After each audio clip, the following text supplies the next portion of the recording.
Hi, I'm Shaun. In this video, I'm going to demonstrate how easy it is to install the ICT Protege DIN rail solution. Our modular design philosophy lets you maximize space in your cabinet and means you can easily add to the system as needed.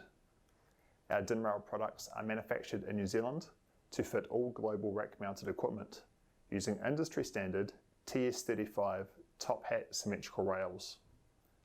This means you can use the terminals and relays to connect the Protege DIN rail modules to existing high-end HVAC systems and other electrical components.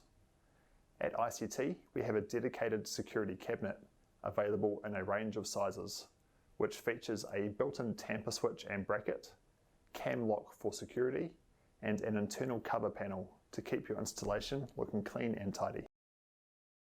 Take a Protege DIN rail module. These come in full and half DIN sizes.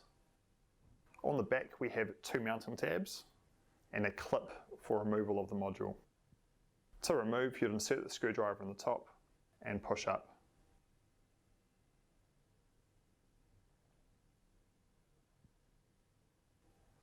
So to mount the module, use the two mounting tabs, insert those onto the rail and then push against the clip side. It'll snap into place. Then to remove, insert the screwdriver on the top and push down. That's how easy it is to install the Protege DIN rail modules. For more helpful videos, check out the video resources page on the ICT website.